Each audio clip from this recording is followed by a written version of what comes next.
All right, go ahead, Caleb. All right, you guys might hear a loud whirring sound in the background. My water heater gets pretty loud, and so that's what that. I don't know if this mic will pick that up or not, but forgive me if I ramble. I haven't done anything like this probably ever. Um, so my name is Caleb. Right now, I'm the chef at Bandover Jackson Middle School in New London, Connecticut. I've been in the food industry for 21 years. I started when I was 14 and I'm 35. That math adds up, I think. Like she said, I've worked all over the place because it's the only thing that I've ever done. The farthest I've been from a professional kitchen was a Subway for a while. And even then I was working at Ruby Tuesdays and a diner at the same time. My last job before getting into school food was I helped open Italy Boston.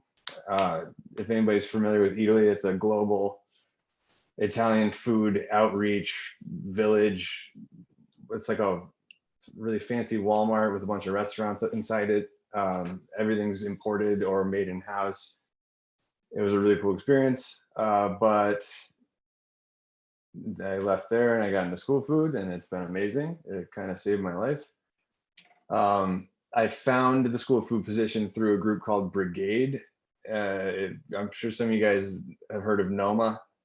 It was one of the best restaurants in the world. So the guy who used to be the executive chef there, this guy Dan Giusti, moved back to America, to New London, and started this group called Brigade, where he wanted to get into school food and help change it and create more like a scratch cooking program, make the food better, make the places cleaner, just like make food nicer. Because for a lot of kids, school food is the best food that they get all week. Brigade posted the job that I applied for. They interviewed me, but then I was hired into the school system.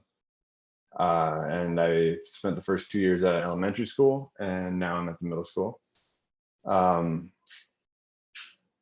My biggest hurdle, I guess, through my entire career. Sorry, I'm going to keep looking at my notes. I'm a big eye contact person, but since none of us are in the same room, I guess it doesn't really matter. My biggest hurdle has been, in general, coming to terms with the impact that the actual impact that my mental health has had on my life. I was diagnosed really late in life with depression, probably about 3 or 4 years ago, I think. And then last year, or no, early this year, with inattentive ADHD. With the help of therapy, I was able to see really clearly like how far back the depression went, how it tied in with working in a kitchen, because that's working in a kitchen just gives you that instant gratification. It gives you something to do all the time, every second of every day that you're at work. You get that adrenaline buzz. That's addicting. When I was a young cook, I was really into like the macho rock star pirate bullshit that so many kitchens sort of force on you and cultivate. I drank at an early age. I abused drugs at work.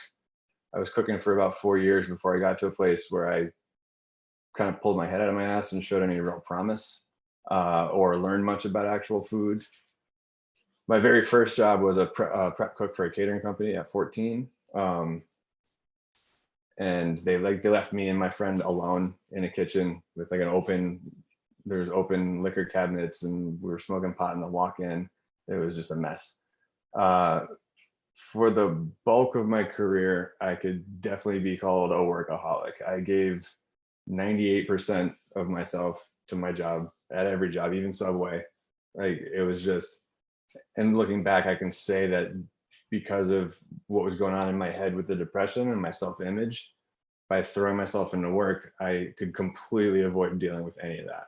Because that's like an instant, you put up something good and you're told that it's good right away. Like there's no real shades of gray. Like you can do it or you can't.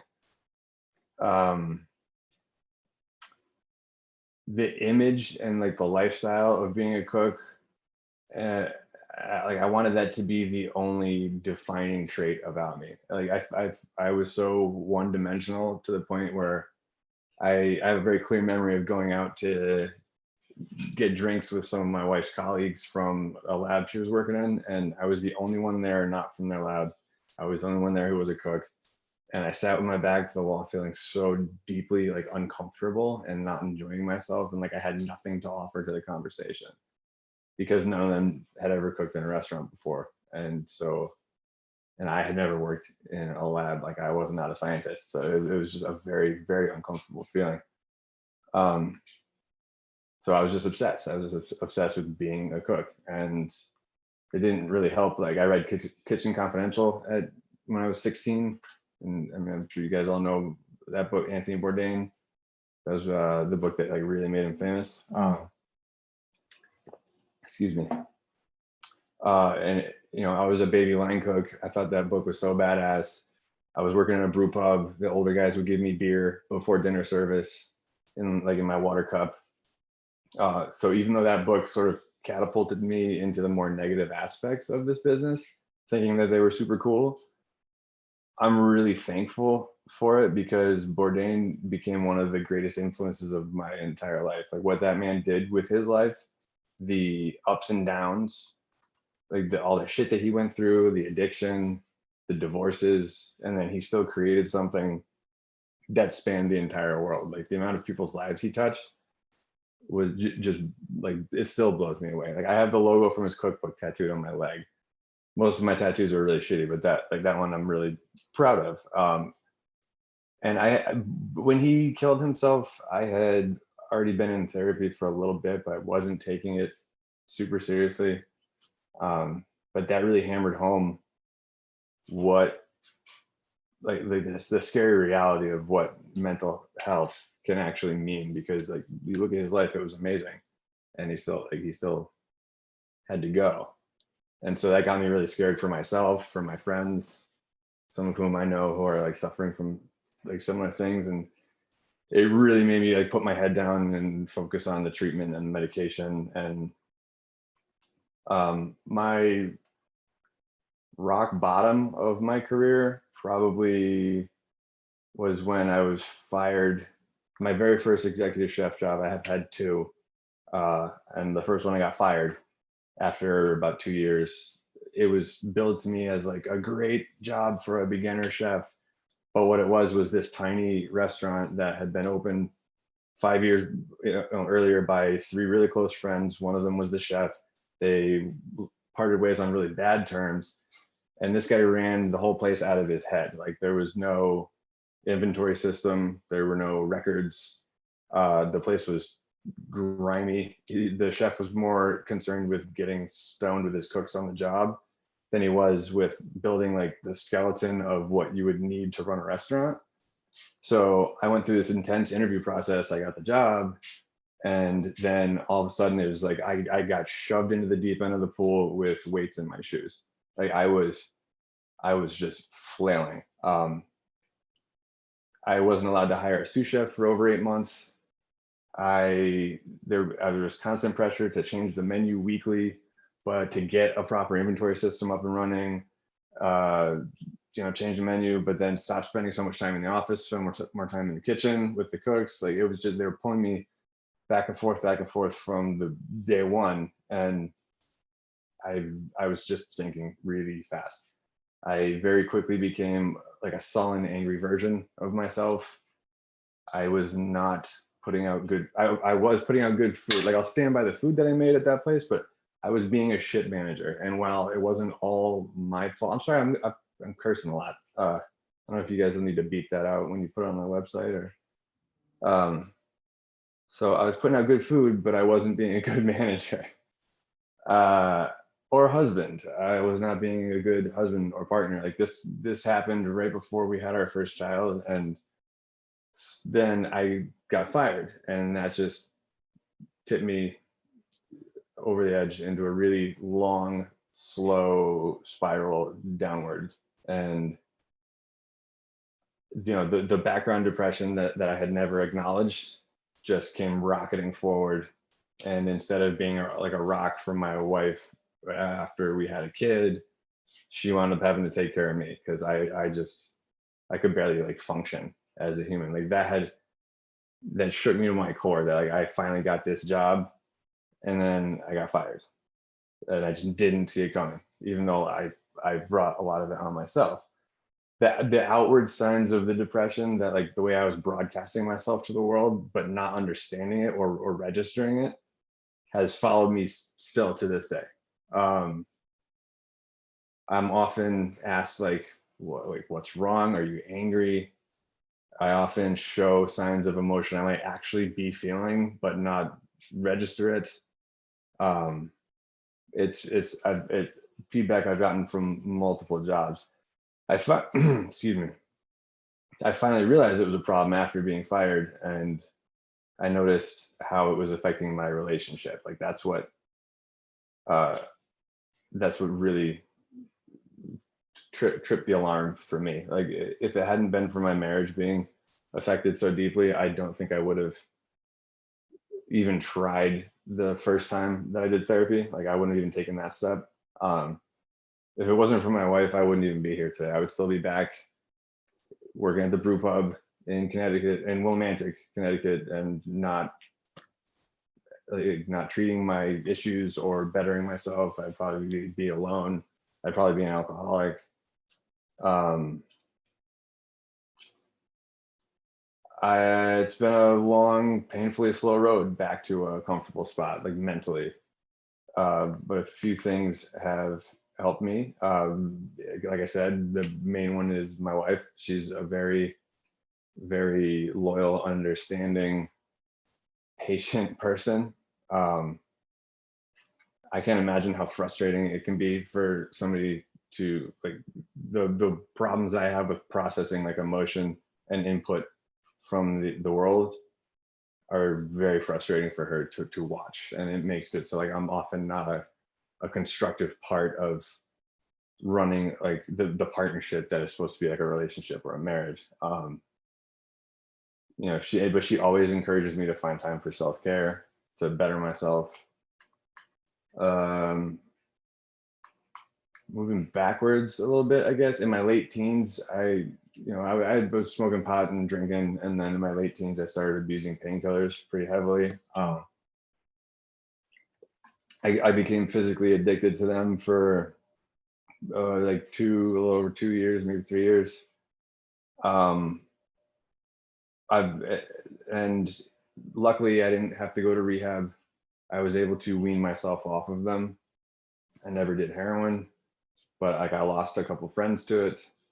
I And as I was getting myself off pills, I wound up developing like a nasty little cocaine habit on the side. It just sort of like popped up because I guess my brain was like, not going to do this, so now you have to do this. And before I knew it, like, my girl, we weren't married at the time, but like my wife was asking me why I just went into the bathroom with this strange guy like a bandana, and then came out 10 minutes later. It was a single occupancy bathroom.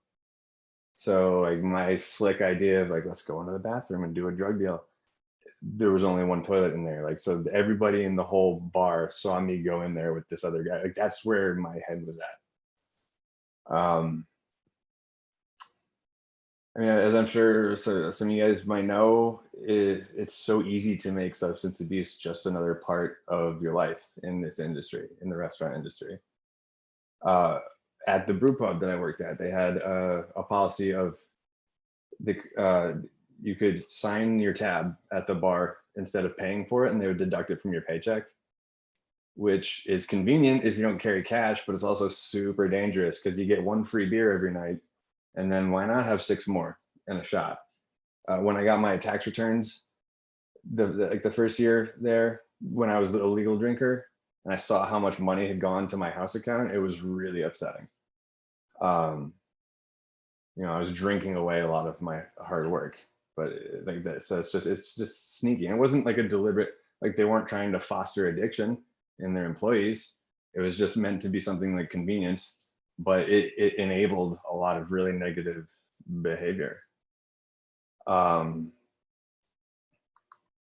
While depression has always been there in the background, like now with therapy, I can see like it's gone back kind of as far as I can remember. you know, there's this pattern of like avoidant behavior. It took starting treatment for it to make me give the effort to get a ADHD diagnosis, because I was starting to get a handle on the depression. And then like, well, so I realized why I'm like angry and sad often without knowing why, but like, why is my brain, why do I get up and walk into the room to pick this thing up, but on the way I see that thing that might be shiny, and I get into the room and I have no idea why I'm there in the first place. And that was happening to me at work, in my personal life. And when I got like, so I got a full psychiatric evaluation, and I talked to a couple of different therapists, and then I got this diagnosis, and it was just like a splash of cold water in my face. Like, so much made sense. I was able to look back on my life, like high school and right after, and see it with a lot more clarity. Because for so long, one of the big themes in my therapy sessions have been my chronic self-deprecation. Like, I was always really quick to be like, oh, well, I'm just a piece of shit for A, B, and C reasons. But a lot of it was the way my brain processed information. And people with ADHD, like, the brain's a computer, and our computers just need like a little bit of different software. They don't process information in the same way. It's like, and it was really, really hard untangling that from like who am I? What does this affect, like, have on my personality and how I contribute to the world? Like, what do I blame on the ADHD? What do I take ownership of?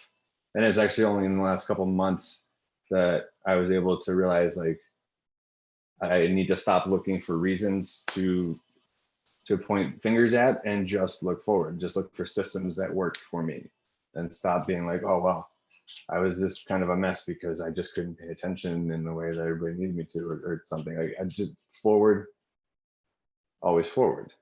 And that was a really hard lesson to learn. Like, it sounds simple, but it wasn't simple for me to accept. The medication that I wound up getting on was incredible. I mean, I'll tell you the names in case any of you are interested in medication at all. I first was just taking Wellbutrin. I was on that for a couple of years, and then recently I started taking Lexapro in addition to that. And it was like I had been walking around with a big wet blanket all over me, and somebody just took it off. The change was incredible. Even in like the way my thoughts were coming out of my head, like, I wasn't shitting on myself so much. I wasn't talking down on myself so much. When that would be like my immediate reaction to literally almost anything that went wrong in my life. It's like, it was somehow my fault. And this medication like helped me start to change my thought processes, which, like, when you're dealing with depression, sometimes if it goes back far enough, you create these pathways in your brain, and you have to unlearn behaviors and create new pathways. And that's really, really hard to do. And so this meant, like, people will be like, oh, you're depressed, just exercise, just change your diet. But I was at a point where I couldn't work up the effort to do anything besides like sit and stare at the TV until 1 a.m, and I could finally go to sleep because my eyes were too heavy. And that in combination with the therapy, like, I feel so much better about myself today than I did a year ago. Like, I would have never have agreed to do something like this, let alone volunteered for it, before I was in therapy. Like, the talking about myself, the idea of it, just, I mean, it still kind of horrifies me a little bit. That's why it took me so long to get into therapy, because I really don't feel comfortable talking about myself. But there's this whole upswelling of awareness of mental health in our industry now. And I think one of the best things that we can all do for each other is share what we've gone through, because feeling some solidarity, like knowing that somebody else has felt the way that you do or does right now, can go so far to maybe helping somebody else step out of the shadows and get what they need. We all just need to be talking to each other. And now there's like groups like this, which is great. And what the right medication can do is just amazing. People, especially for people who don't have the time, like people who have kids or no time for therapy, or work in the restaurant business and don't have time to exercise, like medication can be the first step towards getting your life back on track. uh, it's not, there's nothing wrong with you if you need to take medication. It's just, it's an aid. It's an aid to get you from A to B. It's a helps you start down a road towards better mental health. Like it, some people can do it without meds, and some people can, and it's a long process. Sometimes you might try meds that don't work. Sometimes you might have to try a couple of different therapists. Like I'm on my fourth therapist now, and getting to a point where you're having like productive sessions, it can be really hard to like mesh with somebody like that on such a short notice. um but I, oh, just lost track. So just keep trying. That's the important thing, is like like my wife, she goes to therapy too, like, because we take mental health very seriously, and she had a hard time. She almost quit because she went for one session, two sessions, wasn't feeling a connection, but then she went to a third session with this person and something clicked, and now she's been seeing this same person for a couple of years, and she's had some really great breakthroughs. And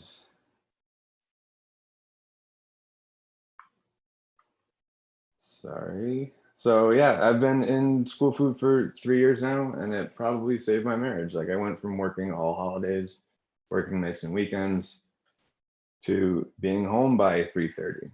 Um, like 2 years ago, we spent like New Year's and Christmas Eve together for the first time. I've been with my wife for almost 14 years, and we've spent holidays together a handful of times because she was a waitress when we met, and we were both just always working.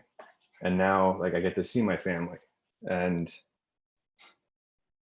but that came with its own challenges. Like that this job has given me a lot, but it doesn't replace the rush you get from like a busy dinner service or that first beer at 11 on a Friday night. Like half my staff now are my mother's age, and they don't know what a third pan is, because they're all, I mean, they're wonderful ladies, but they've all been working in school cafeterias for 20, 30 years. Which is another cool thing about Brigade, was like they would take the existing staff, and instead of replacing them, just train them. So now all these ladies, like they know the proper way to hold a knife, they know what to do with raw chicken. But still, it's not a restaurant kitchen. Like you can't behave the same way, you can't manage people the same way. That's another hard lesson that I learned when I started getting sous chef jobs and chef jobs. Was when I was a cook, I was like, the rules are the rules. You do it or you're gone. You get the job done. But everybody needs to be managed slightly differently.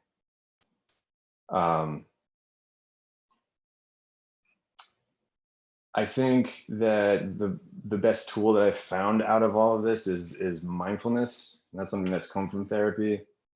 Trying to be more in the moment has helped me gain control of a lot of the negative thinking, in addition to the medication, which is tied for a close second. And then one of the most important things has been the alarm function on my phone. I have 15 different alarms like permanently in my phone that go off like daily and weekly, and remind me to order bread, and remind me to check the walk-in at the end of the day before I leave. Because even though I'm on this medication for the ADHD, like it helps my focus, but not my memory. And my short-term memory it's like worse than a goldfish. So yeah, do like write the notes, keep a journal, use the alarm function in your phone. Don't just try and push through. Like that's what I would take away from like my career up until now. Don't just try and get it done. Take a good long look in the mirror and ask yourself, are you okay? Know that it's okay to need help, that needing medication doesn't mean anything is wrong with you. and just keep talking. Talk to your friends, talk to your family, talk to a stranger on the internet. Um, just keep talking, because that's the best, fastest way we can all help each other, is to be present. Um, and if anybody, wants to keep talking after this, I'd be more than happy to give out my contact information, like, because I just want to try and reach as many people as I can. So I don't know how to do that on here. Can I send a message to everyone? I feel like my mother right now.